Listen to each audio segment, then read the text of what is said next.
Surtout, ya akhi, n'écoute pas ahl al-bid'i wa zandaqa. Surtout, n'écoute pas les personnes de l'ignorance. Ahl al-jahli, ahl al-zandaqati. Surtout, ne t'assieds pas avec eux, ne passe pas du temps avec eux, ne les écoute pas. Pourquoi? Parce qu'ils n'ont que des ambiguïtés. Parce qu'ils n'ont que ad-dalal ala dalal. Regardez, subhanallah, une fois, qu'est-ce qu'ils ont fait? Ils ont demandé à l'imam Ahmad, Ya Aba Abdillah, fulanun yarwi al-hadith, shakitun khashi'un min qissatihi wa min qissatihi. Une fois, ils ont dit à l'imam Ahmad, Ya imam, il y a un tel qui transmet le hadith, yani il est savant dans quoi? Il est savant dans le hadith. Shakinun khashi', quand tu le vois, il est humble, il est modeste, il paraît comme quelqu'un de bien. Min qissatihi wa min qissatihi, yani il a fait telle et telle chose, on dit de lui telle et telle chose, on ne dit de lui que du positif. تمام. Alors l'imam Ahmed غضب الإمام أحمد وقال لا يغرنك خشوع أهل البدع ولا تنكيس رؤوسهم. L'imam Ahmed, quand il a entendu ces personnes faire des éloges à propos d'un mubtadi', à propos d'un jahil, même s'il est en réalité transmetteur de hadith, l'imam Ahmed s'est mis en colère et il leur a dit لا يغرنكم خشوع أهل البدع.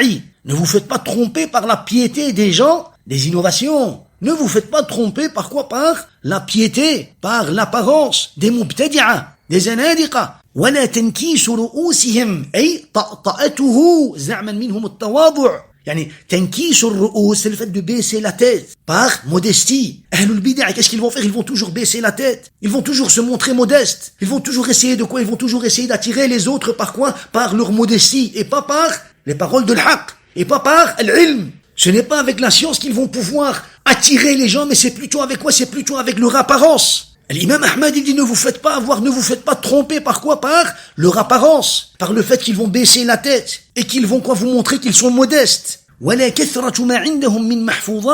Et ne vous faites pas avoir par l'abondance de quoi? De leurs textes mémorisés. Ce n'est pas parce qu'il connaît autant de hadiths, ou alors autant de textes par cœur, que ça veut forcément dire qu'il est sur le haqq. L'imam Ahmed se met en colère, et il leur dit, attention, ne vous faites pas avoir par cela. La wala karama, wala nu'ma ayn. Il dit, non, ne leur donnez aucune importance. La wala karama, wala nu'ma ayn. Et c'est pour cela que tu dois faire attention avec qui tu passes du temps. Tu dois faire attention à ce dont tu écoutes pour apprendre ta religion. Tu ne dois pas te faire emporter par l'apparence de certaines personnes pour les suivre dans leurs tendances. Parce que la religion n'est pas une tendance, la religion est une aqida. La religion n'est pas une chose comme ça que tu changes à tort et à travers. Donc fais attention avec qui tu vas passer du temps. Et fais attention avec qui tu vas parler de la religion. Et fais attention à qui tu vas poser tes questions. Et fais même attention à ce que tu vas écouter sur les réseaux sociaux. Regardez Ibn Battah al-Ukbari dit فكرت في السبب الذي أخرج أقواما من السنة واضطرهم إلى البدعة فوجدت ذلك في وجهين.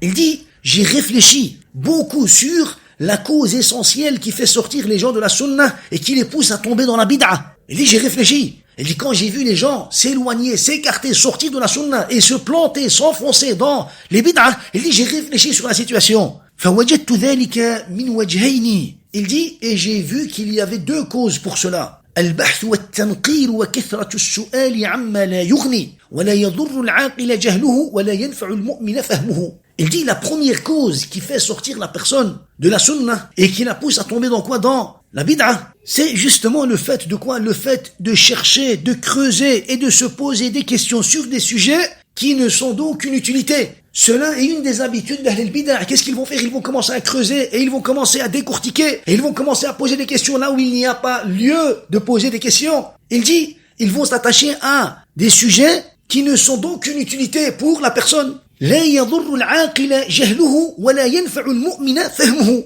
Yani, il veut dire par là, ils vont s'attacher ils vont s'attacher à des sujets que tu les saches ou non, cela est pour toi d'aucune utilité. Yani, cela ne va rien rajouter sur quoi? Sur l'a'mal as-salihah. Cela ne va ni te rapprocher du paradis, ni t'éloigner de l'enfer. ولكن المبتدعة tellement ils sont ancrés dans quoi? Dans Dalal, qu'ils vont considérer des sujets qui sont d'aucune utilité comme quoi? Comme les bases de l'islam, comme les bases du tawhid. Et alors qu'est-ce qu'ils vont faire? Ils vont s'attacher à ces sujets qui ne sont pas en réalité, qui ne font pas partie en réalité des bases de quoi? Des bases de l'islam. Et ils vont, subhanallah, agir par rapport à cela. Et ils vont prendre des positions par rapport à cela. Et ils vont mettre des jugements par rapport à cela, par rapport à des sujets qui ne font pas partie des bases de l'islam. Al-jahl, al-bid'a.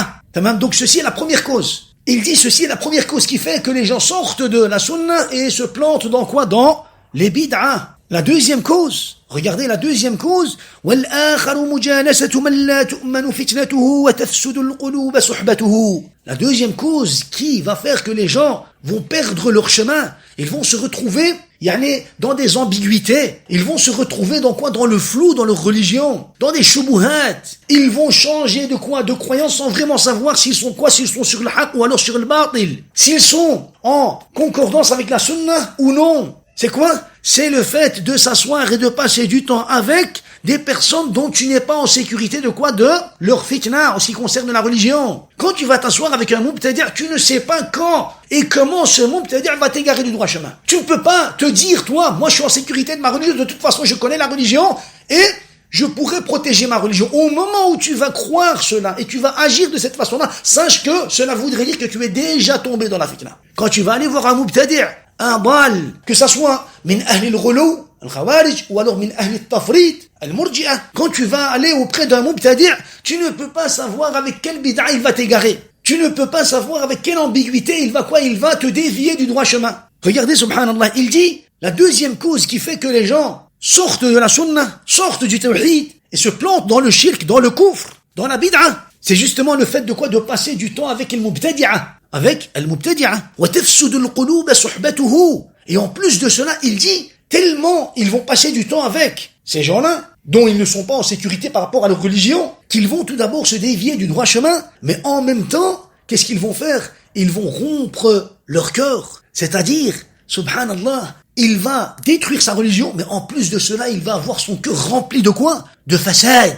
Il va avoir un cœur rempli de quoi? De zulm. Il va avoir un cœur rempli de quoi? De haine envers les musulmans. Subhanallah. Il ne va pas seulement détruire quoi? Il ne va pas seulement détruire sa religion. Il va détruire aussi quoi? Sa fitra. Il va détruire les sentiments positifs qu'il est censé avoir dans son cœur. Envers ses parents, envers ses frères, envers ses sœurs, envers ses proches, envers les musulmans. Il va, subhanallah, se retrouver dans une situation de corruption totale. Il a détruit sa religion, mais en plus de cela, il a détruit son cœur. Ni il a une référence religieuse pour pouvoir se remettre en question et pour pouvoir retrouver le droit chemin, ni il arrive à se concerter avec sa propre personne, avec son propre cœur, pour pouvoir se remettre en question par rapport à quoi? Par rapport à sa situation, ou alors à ses comportements. Il y a le compagnon qui est venu voir le prophète, alayhi salatu wassalam, quand il lui a dit, à Rasulullah, man ismu, c'est quoi le péché? Le prophète, alayhi salatu wassalam, il aurait pu lui donner quoi? Une définition du péché. Voilà qu'il ne lui a pas donné une définition. Qu'est-ce qu'il lui a dit? Il lui a donné une règle. Il lui a dit, ma haka fi sadr, ce qui te dérange dans ton cœur, ça c'est péché. Tu regardez le prophète, alayhi salatu wassalam, il l'a renvoyé vers quoi? Il l'a renvoyé vers al-qalb salim, vers al-fitra salim, vers al-aql salim. Ce qui va te déranger en toi, dans ton cœur, sache que cela est un péché, qu'a dit le prophète, alayhi salatu wassalam. Voilà qu'il mubtadi', il n'a plus ces notions, il n'a plus ses outils, ou alors il n'a plus ses compétences pour pouvoir quoi? Pour pouvoir distinguer al-zulm de quoi? De l'adl, pour pouvoir distinguer al-sunnah de la bid'a, pour pouvoir distinguer le kufr du tawhid. Le mubtadi', tu vas le voir faire du kufr, et il va, subhanallah, prétendre qu'il est en train de quoi? De faire du tawhid. Le mubtadi' al-dal, tu vas le voir, subhanallah, sur la bid'a, il s'est enfoncé dans la bid'a en croyant qu'il est sur la sunnah. Le mubtadi' al-dal, tu vas le voir, il fait du zulm en croyant qu'il est sur l'adl, et qu'il est le meilleur, subhanallah. Allahul musta'an. Et regardez justement, subhanallah, ce que je dis n'est pas une déduction de moi-même, c'est la compréhension, ya ikhwa, des savants d'Ahl Sunnah wal Jama'a. Regardez, Anbasah ibn Sa'id al-Kula'i dit, Mabtada'a rajulun bid'atan illa ghalla sadruhu ala al-muslimin. L'homme qui va tomber dans la bid'a, son cœur va être rempli d'haine et de rancune envers qui? Envers al-muslimin. Subhanallah. L'homme qui va tomber, qui va quitter la sunnah, qui va tomber dans la bid'a, il aura un cœur rempli de quoi? Un cœur rempli d'haine, un cœur rempli de rancune, un cœur rempli, subhanallah, d'hostilité envers qui? Envers al-muslimin. Pourquoi? Parce qu'en détruisant sa religion, qu'est-ce qu'il a fait? Il a aussi détruit son cœur. Regardez dans la continuité, il dit, وَاخْتُلِجَتْ مِنْهُ الْأَمَانَةِ. Le musulman qui va quitter la sunnah et qui va tomber dans la bid'a, اخْتُلِجَتْ مِنْهُ الْأَمَانَةِ.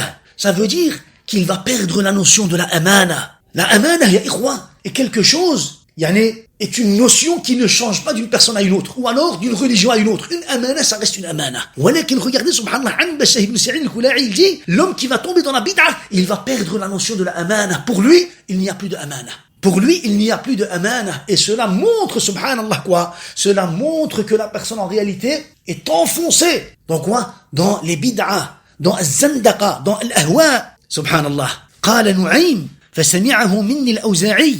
Alors, Nu'aym dit, j'ai transmis moi une fois cette parole, et l'Awza'i l'a entendu de ma part, et il m'a dit, أنت سمعته من عنبسة. Est-ce que tu as vraiment toi entendu cela de Anbasa ibn Sa'id al-Kula'i? Alors j'ai dit oui. قال صدق والله لقد كنا نقول أنه ما ابتدع رجل بدعة إلا سلب ورعه. Alors l'Awza'i a dit, si tu as toi vraiment entendu cela de Anbasa, wallah, il a dit la vérité. Et il a dit le haqq. Il n'y a personne qui tombe dans une bid'a sans que la piété ne soit arrachée de son cœur. Yani subhanallah, il veut lui dire, yani celui qui va tomber dans la bid'a, la piété, al-wara' wal-amana, seront d'une façon ou d'une autre arrachées de son cœur. Il ne pourra plus voir les choses correctement. Il n'aura plus al-fitra salima, wal-aql salim. Au contraire, qu'est-ce qu'il va faire? Il va se retrouver dans quoi? Il va se retrouver dans des ambiguïtés concernant sa religion et dans une corruption concernant quoi? Concernant son cœur. Et c'est pour cela, ya akhil karim, surtout ne te permets pas de t'asseoir et de discuter, ne fût-ce que quelques minutes, quelques secondes avec un mubtadi' dal. Parce que subhanallah, il peut changer, il peut faire en sorte que quoi? Il peut faire en sorte que tu sois contre ta propre personne. Il peut te shawish à un tel point où toi-même tu vas remettre toute ta religion, qui est le haqq, qui est sahih, qui est basé sur le kitab wa sunnah wa sahaba, en quoi? En question. Il va te pousser à remettre ta aqida qui est sahih en question. C'est pour cela que ne te permets pas jamais de discuter avec qui que ce soit parmi les mubtadi'a. Et surtout ne crois pas que tu es capable de pouvoir repousser ses ambiguïtés ou alors de répondre à ses doutes et que tu es capable de débattre avec lui et que tu es capable d'analyser sa théorie ou alors ses explications. Surtout ne crois pas à cela parce que tu ne sais pas toi avec quelle ambiguïté ton cœur peut dévier du droit chemin. Parce que si tu penses de cette façon, si tu crois que tu es capable de débattre avec lui et que tu es capable de répondre à ses ambiguïtés, sache que ça, déjà, c'est un égarement du droit chemin. Nas'alullah as-salamata wal-afiyah. Barakallahu fikum wa jazakumullahu khayra wa subhana rabbika rabbil izzati amma yasifun wa salamun ala al-mursalin walhamdulillahi rabbil alamin.